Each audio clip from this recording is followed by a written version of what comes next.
함께 따라하겠습니다. 하나님이 꿈꾸는 보금자리. 하나님이 꿈꾸는 보금자리.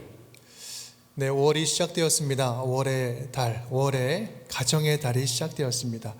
성경 안에는 수많은 가정들이 등장하는데 가장 탈도 많고 은혜도 넘쳤던 가정 하나를 꼽으라고 하면 단연 창세기의 야곱 가정을 들 수 있습니다. 야곱과 4명의 엄마를 둔 12아들. 여러분, 말만 들어도 좀 복잡해 보이지 않습니까? 하루하루가 불안하고 불편한 일들이 수시로 일어났을 겁니다. 바람잘 날 없이 수시로 싸우고 또 편먹고 싸우고 엄마가 정실과 후실이 있으니 서열의 문제가 복잡합니다. 이 12아들들의 세대 차이도 심합니다. 또 야곱이 요셉을 편애하죠. 편애를 하게 되면서 질투와 갈등이 생기고 애정 결핍과 상처로 인하여서 나중에는 인신매매까지 일어나죠. 그래서 아버지에게 평생의 불효를 하게 됩니다. 이렇게 간단하게만 봐도요, 이 가정은 매우 정상적이지 않습니다. 엉킬 대로 엉켜버린 형제간의 문제들, 또 부자간의 문제 가득, 이런 문제들이 집안에 가득했습니다. 하나님은 이런 문제와 결함으로 가득한 이 가정을 어떻게 다루시고 어떻게 회복해 나가셨을까? 오늘은 5월 가정의 달 첫 주일 어린이 주일을 맞이했습니다. 우리 모두는 예외 없이 누군가의 아들이요 누군가의 딸입니다. 또한 누군가의 형제 자매입니다. 한때는 분명 우리도 순진했던 어린이였고 지금도 때로는 어린아이 같은 돌봄과 관계 회복이 필요한 자들입니다. 우리들의 집안에도 야곱의 집처럼 쉽게 풀리지 않는 문제들, 갈등과 상처가 가득합니다. 가족 안에서 갈등이 있을 때 다른 어떤 곳에서의 문제보다도 가장 마음이 무겁습니다. 우리 5월 한 달간 가정을 보금자리로 또 보금자리로 라는 주제로 말씀 나눌 때 말씀 안에서 관계가 회복되고 하나님이 꿈꾸시는 보금자리로 회복될 수 있기를 주님의 이름으로 축원드립니다. 말씀을 시작하면서 먼저 우리들의 모습을 좀 솔직하게 되돌아보면서 솔직하게 한번 바라봤으면 좋겠어요. 여러분, 묻겠습니다. 여러분의 형제 자매는 사이가 좋습니까? 네, 이렇게 끄덕끄덕 하시는 분도 계시고 얼굴이 좀 굳어지는 분도 계십니다. 여러분은 어떤 형입니까? 어떤 동생입니까? 어떤 언니요? 어떤 누나가 되고 있습니까? 어떤 아들입니까? 어떤 딸입니까? 만나기만 하면 못 잡아먹어서 안달입니까? 아니면 만나면 헤어지기 싫어서 그렇게 안 떨어지려고 막 하고 있습니까? 저를 보면 저는 그 중간 어디쯤에 있는 것 같아요. 요셉 가정을 보면요, 요셉의 형들은 요셉을 아주 못 잡아먹어서 안달이었어요. 너무 미워했습니다. 왜 그랬을까요? 요셉 걔는 비밀이 없어. 우리끼리 뭔가 하다 잘못한 거 있으면 아버지에게 쪼르륵 가가지고 모든 것을 다 고자질하는 겁니다. 그런 요셉을 아버지는 너무나 예뻐했어요. 그리고 사랑하면서 채색 옷도 입혀줍니다. 우리 3절 4절 말씀인데 제가 읽겠습니다. 요셉은 노년에 얻은 아들이므로 이스라엘이 여러 아들들보다 그를 더 사랑함으로 그를 위하여 채색 옷을 지었더니 그의 형들이 아버지가 형들보다 그를 더 사랑함을 보고 그를 미워하여 편안하게 말할 수 없었다. 형들의 입장에서 볼 때요, 굉장히 부당하고 불쾌합니다. 나도 사랑받고 싶고 나도 채색 옷 입고 싶고 나도 사랑받고 싶다. 그래서 미워합니다. 맞습니다. 충분히 이해돼요. 나 같아도 그랬을 것입니다. 그런데 우리는 이 장면, 이 가정을 바라보면서 우리는 그들의 문제를 너무 쉽게 그냥 편애의 문제로 귀결시켜버립니다. 편애는 불공평하고 잘못된 사랑입니다. 옳지 못한 자녀 교육 방식이에요. 편애는 분명 상처를 낳고 그 상처는 또 다른 상처를 낳게 됩니다. 하지만 이 요셉을 향한 야곱의 사랑이 단순히 아무 생각 없는 편애였을까요? 야곱이 잘했다는 것이 아닙니다. 하지만 이 야곱 안에 들어있는 이 사랑을 조금 더 우리가 관심 있게 바라보자라는 겁니다. 야곱 아버지의 마음으로 볼 때 요셉과 베냐민은요, 말 그대로 진짜 불쌍한 아이들이었습니다. 그들은 야곱이 가장 사랑했던 아내 라헬의 소생이었어요. 라헬의 자식들이었습니다. 야곱이 라헬을 얼마나 사랑했습니까? 7년을 수일처럼 일하고 결혼하고 또 7년을 수일처럼 일합니다. 14년 동안 그 아내만을 위해서 삼촌에게 봉사를 합니다.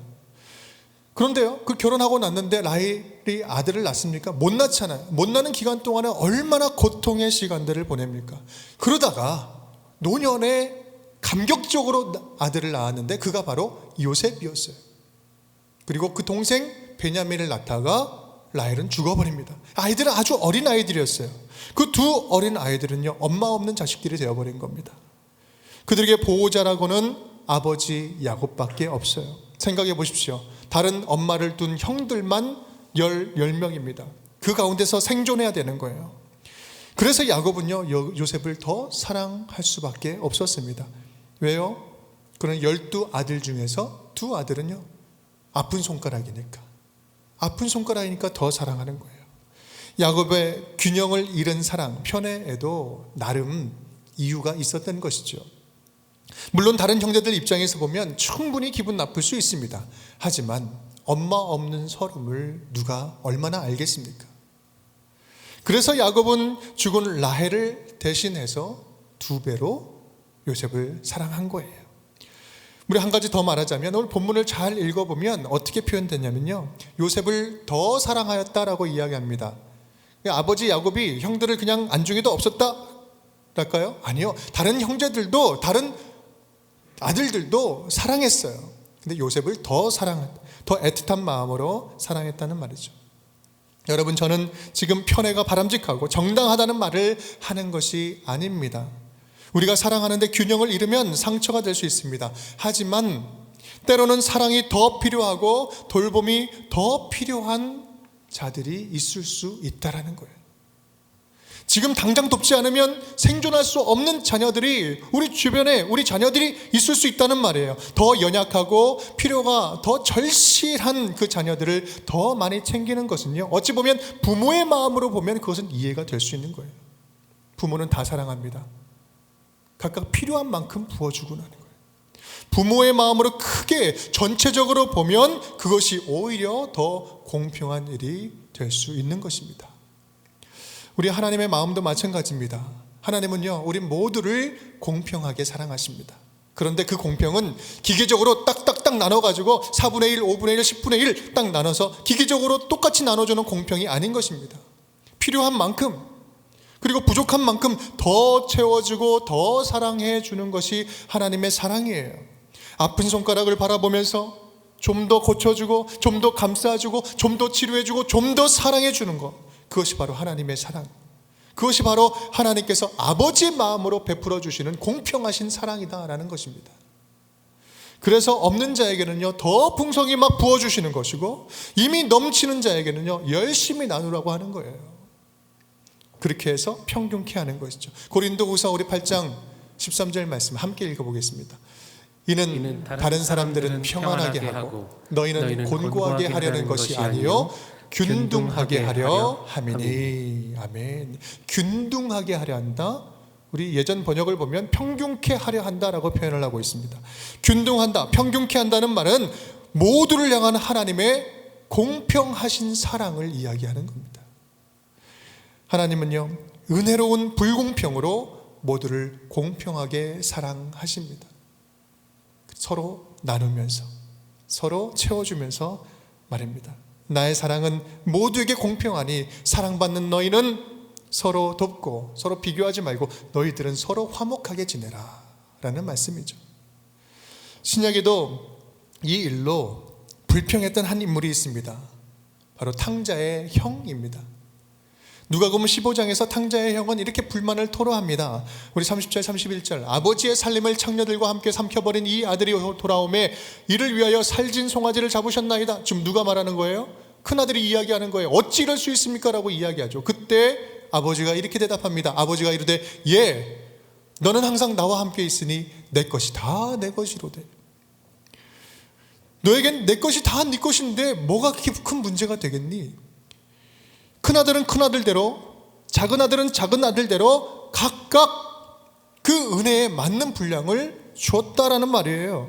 주는 것은 나의 몫이다. 주는 것은 내가 하는 일이다. 각자에 맞는 분량으로 내가 주는 것이다. 너희는 다만 서로 비교하지 말고 각각 받은 은혜에 감사해라. 형제들이여 자매들이여 서로 비교하지 말고 남보다 덜 받았다고 서운해하지 말고 싸우지 말고 각자 받은 분량과 은혜에 만족하면서 서로 돕고 화목하게 살아가라. 그리고 너희는 넉넉한 마음으로 도와주면서 살아가라. 이것이 바로 하나님이 우리에게 주시는 말씀입니다. 하나님은 우리로 하여금 때론 넘치게, 때론 적당하게, 때로는 있는 것을 나누게 하시면서 하나님 안에 있는 풍성한 은혜를 경험하게 하십니다. 누구는 받으면서 풍성하게 하시고요, 누구는 주면서 더 풍성하게 누리게 하시는 거예요. 오늘 말씀을 준비하면서 제 마음에 그런 소망이 막 물밀듯이 밀려오는 것입니다. 하나님, 우리 운정교회가 더욱더 나누면서 더욱더 적극적으로 주면서 풍성해지는 교회가 되게 하여 주시옵소서. 우리 운정의 모든 가정들이 베풀면서 풍성해지는 가정들이 되게 하여 주시옵소서. 우리 지난 2년 반에 우리 교회의 특징이 뭘까 한번 되돌아보고 기도를 하는데요, 이런 마음이 드는 거예요. 우리도 다 똑같이 어려웠습니다. 어려운 가운데서도 섬기고 나눔의 그 풍성함을 누리는 교회였구나. 하나님이 그 기쁨을 주시는 교회였구나. 물론 받아서 우리가 풍성해질 수 있습니다. 하지만 진짜 풍성한 것은요, 더욱더 적극적으로 더욱더 나누면서 누리는 풍성함이 진짜 더 큰 풍성함 아니겠습니까? 있으니까 주는 거예요. 하나님이 주셨으니까 나눌 수 있는 거예요. 또 주니까 하나님이 더 채워주시는 거예요. 주는 것이 받는 것보다 복되도다. 우리 운정교회가 그렇게 나누면서 풍성함을 누리는 아름다운 교회가 될 수 있기를 간절히 바랍니다. 어린이 주일을 맞이하면서 오늘은 누군가의 자녀, 누군가의 아들과 딸로 살아가는 우리들에게 말씀을 주십니다.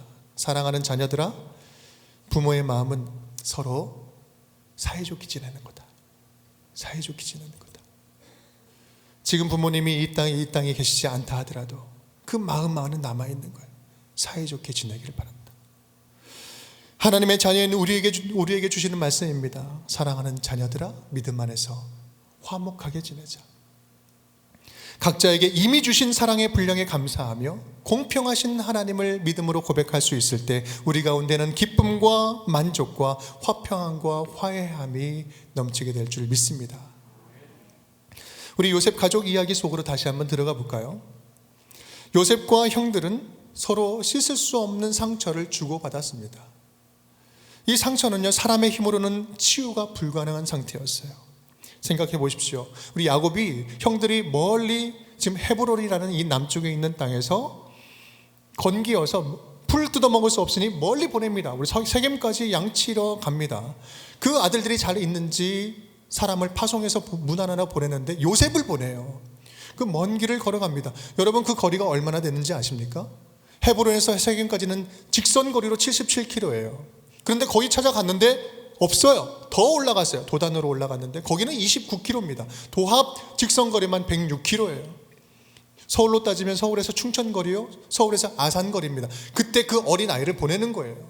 아들들도 그렇게 사랑한 거예요. 그런데 그 요셉을 만나자마자 형들이 어떻게 합니까? 구덩이에 잡아넣습니다. 물이 없는 웅덩이에 넣어버려요. 그 시스턴이라는 그 웅덩이는 마치 항아리처럼 생겨서 입구는 아주 좁은데요, 안에는 이렇게 넓습니다. 이렇게 넓어서 본인 스스로는 절대로 100% 나올 수 없는 곳이 시스턴이라는 그런 웅덩이, 항아리예요. 거기 넣었다는 것은 심정적으로 이미 죽인 거예요. 나중에 어떻게 됩니까? 거기서 빼내서 인신매매로 팔아버리죠. 요셉은 그 후로 13년간 언제 끝날지 모르는 처절한 고통의 시간을 보내게 됩니다. 그런데요, 그럼에도 불구하고 이 말할 수 없는 상처를 받았음에도 불구하고 요셉은 하나님을 떠나지 않습니다. 하나님만을 굳게 붙잡습니다. 하나님만을 의지하죠. 어떻게 요셉이 하나님을 떠나지 않고 견뎌낼 수 있었을까? 그것은 바로 요셉 안에 하나님의 꿈이 담겨 있었기 때문입니다. 요셉 안에 하나님의 꿈이 담겨 있었어요. 오늘 읽은 본문 바로 뒷부분 보면 꿈 이야기가 나옵니다. 요셉이 꿈을 꾸는데 형들의 곡식단이 자신의 곡식단에게 절한다고 이렇게 입을 얘기하는 거예요. 기분 나쁘죠? 또한 2번 꿈을 꿉니다. 다시 꿈을 꿨는데 해, 달, 별이 요셉에게 절을 하는 꿈을 꿉니다. 다른 사람들이 볼 때는 굉장히 기분 나쁜 꿈입니다. 하지만 요셉에게 있어서는 굉장히 중요한 꿈이죠. 꿈을 2번 겹쳐 꿨다는 것은 하나님이 반드시 이루겠다는 약속이 담겨 있는 거예요. 그 꿈은 단순한 꿈이 아니라 하나님의 웅대하고도 크고 비밀스러운 비전이 담겨져 있는 꿈이었어요. 애굽으로 팔린 요셉 인생은요, 그때부터 종살이에, 감옥살이에 불행이 시작됩니다. 하지만 동시에 하나님의 꿈도 그의 인생 가운데 함께 흐르게 됩니다. 요셉이 종과 죄수로 20대 그 꽃과 같은 나이를 보내는 동안 하나님의 꿈도 20대를 함께 자라가고 있었습니다. 하나님은 요셉 인생 가운데 함께 하시면서 꿈을 포기하지 않으셨습니다. 요셉 안에 담아두었던 하나님의 꿈, 하나님은 꿈을 포기하지 않으셨어요. 그 꿈은 어떤 꿈이었을까? 첫 번째 함께 따라하겠습니다. 요셉 인생을 향한 꿈을 포기하지 않으셨습니다. 요셉 인생을 향한 꿈을 포기하지 않으셨습니다. 도단에서 형들이 요셉을 만날 때 형들이 이렇게 이야기를 하죠. 멀리서 요셉 오는 걸 보고 꿈꾸는 자가 오는도다 라고 이야기합니다. 이것은 분명히 형들이 요셉을 비꼬는 말이에요. 너 그래 꿈꾸는 처놈다 뭐 이렇게 이야기를 하는 거겠죠. 그런데 여기에는 역설적인 의미가 담겨져 있어요. 요셉은 꿈을 가진 자다. 누구의 꿈입니까? 하나님의 꿈을 가진 자다. 성경은 이야기하고 있는 겁니다. 하나님은 꿈으로 요셉에게 말씀하셨고 그 꿈이 그의 인생을 이끌어 간 것입니다. 꿈 때문에 인생의 위기를 맞이했지만 결국은 꿈 때문에 애굽의 총리가 되는 것이죠. 요셉은 중요한 순간순간이 올 때마다 하나님의 꿈을 기억하고 있었습니다. 창세기 42장 말씀을 보면 이렇게 표현하고 있어요. 요셉이 그들에게 대하여 꾼 꿈을 생각하고 그들에게 이르되 너희는 정탐 꿈이라. 형제들을 만날 때 꾼 꿈이 생각난 거예요. 그 꿈은 잊혀지지 않았던 꿈이 있습니다. 요셉은 자기에게 담아주셨던 하나님의 꿈을 간직하고 살았습니다. 왜 그랬을까요? 요셉에게 있어서 꿈은 하나님의 말씀이었기 때문에 그래요. 하나님의 말씀이 이끄는 인생이었기 때문에 그렇습니다. 우리 잠언 29장 18절 말씀에 함께 읽겠습니다. 묵시가 없으면 백성이 방자히 행하거니와 율법을 지키는 자는 복이 있느니라. 아멘. 여기 묵시가요, 영어로 표현하면 비전이라는 그런 번역이 있어요. 비전. 묵시가 없으면 이 비전은 뭡니까? 하나님의 말씀이에요. 하나님의 말씀이 하나님의 비전이고 하나님의 비전이 하나님의 꿈인 것이에요. 요셉은 하나님의 말씀, 하나님의 꿈, 하나님의 비전을 품고 살아갔던 것입니다. 비전은 내가 꾸는 꿈이 비전이 아니라 나를 통해 하나님이 꾸시는 꿈이 비전이라는 사실입니다.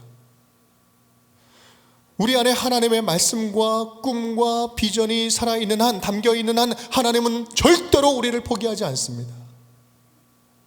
내가 포기하지 않는 한 하나님은 나를 포기하지 않으세요. 여러분을 포기하지 않으십니다. 말씀을 담으시고 그 가운데 역사하십니다. 마치 요셉에게 하신 것처럼 말입니다. 내게 주신 하나님의 꿈이 무엇인지 또 어떻게 성취해야 될 것인지 잘 모르겠습니까? 여러분 걱정하지 마십시오. 하나님의 꿈을 이룰 수 있는 가장 간단하고 확실한 방법이 있습니다. 그것은 바로 하나님 곁에 딱 달라붙어 있는 거예요. 하나님 곁을 떠나지 않는 것이에요. 하나님이 주시는 그 말씀을 굳게 붙잡고 어려운 가운데서도 절대 포기하지 않는 거예요. 요셉처럼 선을 행하다 낙심하지 말지니 때가 이름에 이루리라. 선을 행하다가 낙심하지 말아라. 때가 이르면, 주님의 때가 이르면 분명히 이룰 것이다. 사랑하는 여러분, 혹시 여러분 앞에 낙심할 일이 지금 찾아왔습니까? 요셉을 기억하십시오. 하나님의 꿈을 끝까지 포기하지 않은 요셉처럼 우리 가운데 담아두신 하나님의 말씀을 끝까지 붙잡고 하나님의 꿈을 우리 인생을 통해서 성취하여 드리는 저와 여러분이 될 수 있기를 주님의 이름으로 축원드립니다. 두 번째, 우리 따라하겠습니다. 요셉 가정을 향한 꿈을 포기하지 않으셨습니다. 요셉 가정을 향한 꿈을 포기하지 않으셨습니다. 요셉을 팔아넘긴 형들, 그 형들의 마음 한켠에는요 평생 동안 죄책감이 따라다녔습니다. 우리 창세기 42장 말씀 보면 이런 표현이 있습니다. 함께 읽어보겠습니다. 그들이 서로 말하되 우리가 아우의 일로 말미암아 범죄하였도다. 이제 어떤 사건들이 생기면서 요셉의 이야기가 나오면서 그 안에서 옛날에 잠겨두었던 그 옛날 죄책감, 죄스러운 잔물들이 떠오르는 거예요. 다시 만날 줄 몰랐던 그 요셉과 형제들, 그런데 그들은 운명처럼 다시 만나게 됩니다. 42장 21절 하반절입니다. 그가 우리에게 애걸할 때 그 마음의 괴로움을 보고도 듣지 아니하였으므로 이 괴로움이 우리에게 임하도다. 지금 발생되는 이 일로 말미암아 옛날을 생각하며 우리가 그때 잘못했는데 라고 후회하면서 회개하고 깨우치는 거예요. 하나님은 다시 만나는 이 과정을 통해서 형제들로 하여금 과거의 잘못을 드러나게 하시고 생각나게 하시고 잘못을 뉘우치게 합니다. 회생이 불가능해 보이는 해체된 과정을 조금씩 만져주시면서 씻어주시는 거예요. 여러분, 유다를 한번 보십시오. 유다는 베냐민을 종으로 잡겠다고 말할 때 이렇게 말을 합니다. 44장 33절 말씀. 이제 주의 종으로 그 아이를 대신하여 머물러 있겠소. 내 주의 종이 되게 하고 그 아이는 그의 형제들과 함께 올려보내소서. 베냐민만큼은 안 됩니다. 베냐민만큼은 안 됩니다. 내가 대신 잡힐 테니 올려보내소서.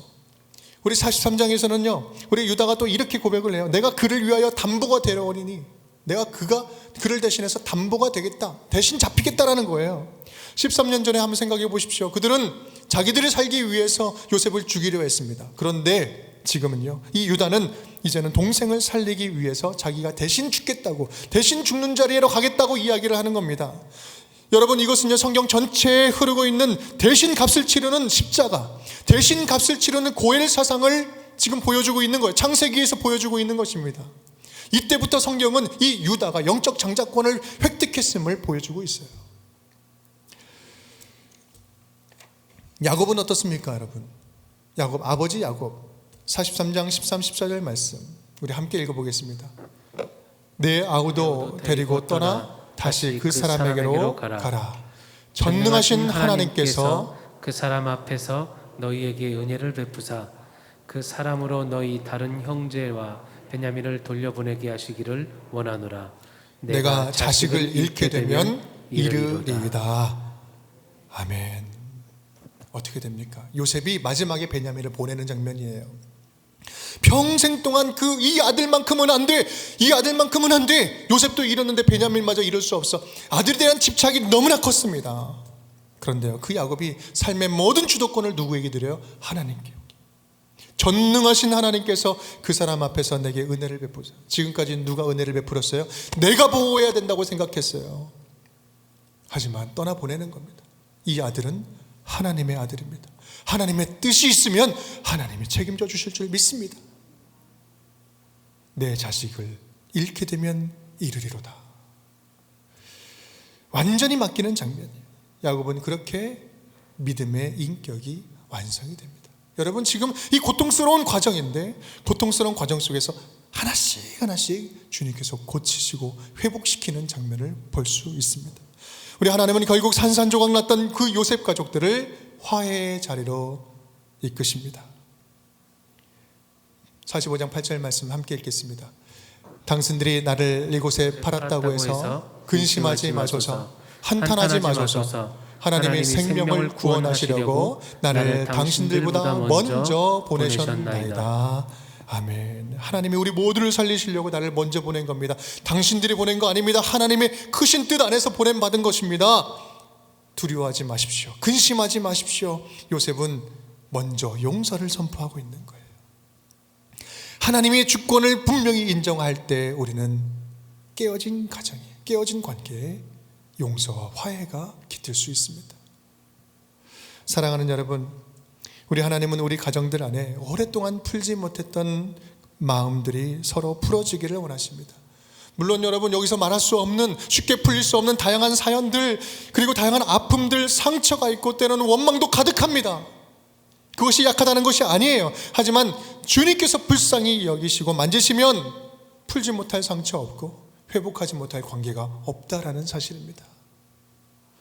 우리 하나님은 오늘 특별히 피를 나눈 형제 자매들, 우리들의 가족들이 믿음 안에서 다시 예전에 보금자리가 회복되기를 간절히 원하신다라는 사실입니다.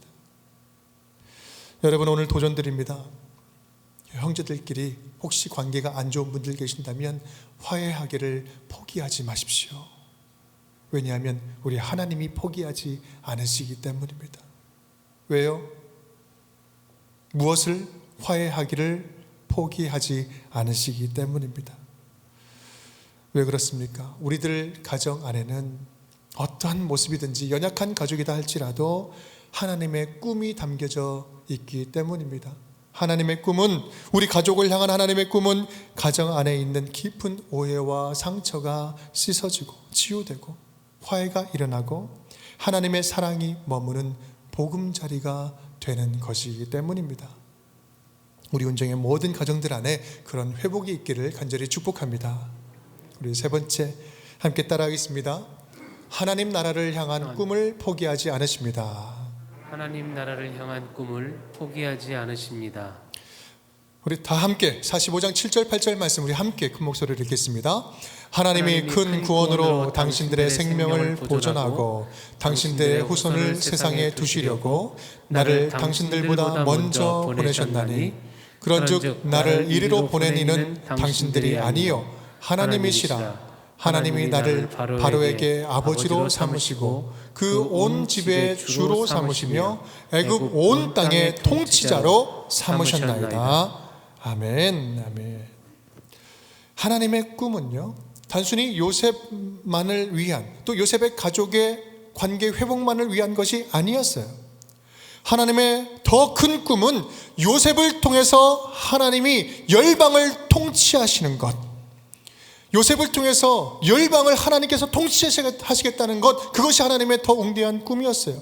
총리가 된 요셉은 47장에서 보면 애굽의 토지법을 세웠다고 이야기합니다. 이 토지법이 적용되는 모든 땅은 요셉의 통치 안에 들어왔다는 거예요. 이 말은 하나님께서 요셉을 통해서 열방을 통치하게 되었다는 말씀입니다. 우리 하나님께서 우리 가정을 회복하시면서 궁극적으로 우리 가정을 바라보시면서 원하시는 것, 꿈꾸시는 것은요, 우리들의 가정이 하나님의 사랑을 더욱더 적극적으로 흘려보내는 거룩한 구원의 통로가 되게 하는 것, 그것이 바로 하나님이 바라시는 꿈인 겁니다. 사랑을 흘려보내면서 무너진 가정을 회복하고 희망 없는 자녀들에게 희망을 줄 수 있는 희망의 도구가 되는 것, 그것이 바로 하나님의 꿈이요 우리 가정을 향한 하나님의 비전이라는 사실입니다. 오늘 어린이 주일을 맞이하면서 우리에게 도전 주시는 말씀이 바로 이거예요. 우리 가족 안에 있는, 우리 테두리 안에 있는 자녀들 물론 중요합니다. 잘 키워야 됩니다.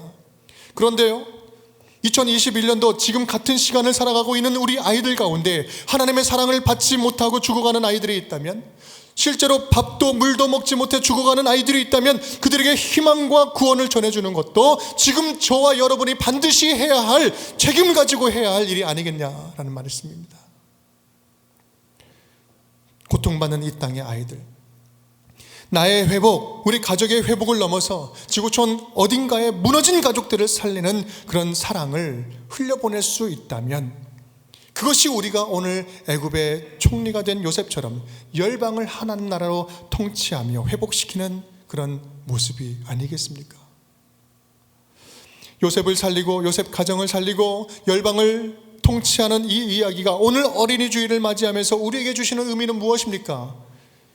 우리는요, 단순하게 우리 자녀들을 믿음으로 잘 키우는 데 머물러서는 안 된다는 거예요. 우리는 가족 간의 관계를 잘 회복해서 사이좋게 지내는 것 좋습니다. 하지만 여기서 머물러서는 안 된다는 말씀입니다. 열방을 통치한 요셉처럼 적극적인 마음과 태도로 이 땅에 고통받는 어린 아이들에게 하나님의 꿈이 흘러가게 하는 것, 바로 그것이라는 사실입니다. 그것이 바로 우리에게 담아주신 하나님의, 우리 가정에게 담아주신 하나님의 꿈이라는 사실입니다. 이런 마음을 모아서 우리 운정교회도 함께 구체적인 실천을 좀 해보려고 합니다. 연초에 여러분 기억하십니까? 2021년도 우리 비전을 선포하면서 운정의 우리 모든 가정들, 각 가정들이 하나의 교회가 되자, 하나의 교회가 되자, 하나의 교회가 되어서 우리 한 아이를 품고 사랑과 복음을 전해보자고 말씀을 나눴습니다. 그렇게 또 다른 가정이 예수를 믿는 그 교회가 될 수 있도록 섬기면서 힘써보자고 함께 말씀을 나눴습니다. 이제 그것을 작게나마 실천해 보려고 합니다. 우리 다음 주에 운정 가족 한마당의 마지막 주일입니다. 그 마지막 주일을 맞이해서 아주 의미 있는 캠페인을 하려고 해요. 월드비전과 함께 하려고 합니다. Chosen이라는 캠페인입니다. 영어로 선택되다, 제가 당신을 선택했어요. 지금까지는 후원자가 아이들을 선택했다면 이번에는 후원받는 아이들이 후원자를 선택하는 것입니다.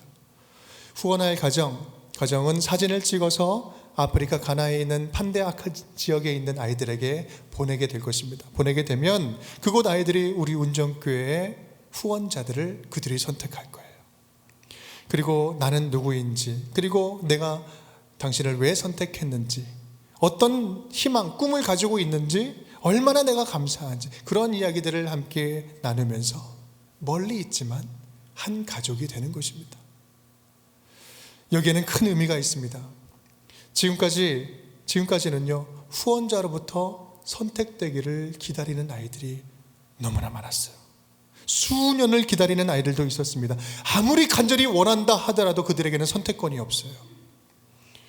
그런데 이 캠페인은요, 그들에게 선택의 기회를 주는 것입니다. 그렇게 후원받은 자와 후원하는 자가 함께 만나서 한 영적인 가족을 이루는 것, 그런 기회가 될 것입니다. 여러분, 하나님은 저와 여러분의 가정이 진짜 행복이 넘치는 보금자리가 되기를 간절히 원하십니다. 그 보금자리가 우리 집에만 머물지 않고 열방의 아이들에게도 흘러가기를 원하시는 줄을 믿습니다. 만날 수는 없지만 우리의 작은 사랑이 흘러간다면 그곳 또한 구원의 복음이 흐르는 복음자리가 될 줄 믿습니다. 사랑하는 여러분, 우리들의 가정이 진정한 복음자리가 될 수 있는 것은 하나님의 사랑이 흘러갈 때 복음으로 복음자리가 될 수 있습니다. 5월의 가정의 달을 보내면서 우리들의 가정 안에 하나님의 사랑이 강물처럼 흘러서 또 다른 가정에 희망을 줄 수 있는 하나님이 꿈꾸시는 복음자리가 될 수 있기를 주님의 이름으로 축원드립니다. 함께 따라하겠습니다. 하나님이 꿈꾸는 복음자리. 하나님이 꿈꾸는 보금자리. 요셉 인생을 향한 꿈을 포기하지 않으셨습니다. 요셉 인생을 향한 꿈을 포기하지 않으셨습니다. 요셉 가정을 향한 꿈을 포기하지 않으셨습니다. 요셉 가정을 향한 꿈을 포기하지 않으셨습니다. 하나님 나라를 향한 꿈을 포기하지 않으십니다. 하나님 나라를 향한 꿈을 포기하지 않으십니다. 우리 말씀을 생각하시면서 함께 기도하겠습니다.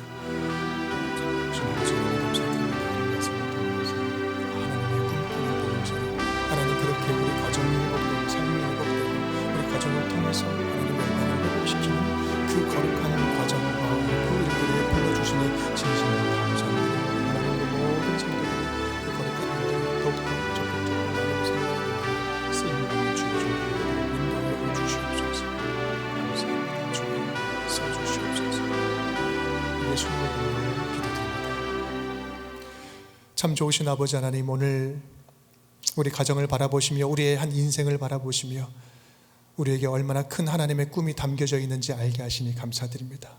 우리 가정이 보금자리가 되고 또한 흩어져 있는 모든 곳에 복음으로 보금자리를 세우는 주의 아름다운 가정이 되게 하여 주시옵소서. 예수님의 이름으로 기도드리옵나이다. 아멘.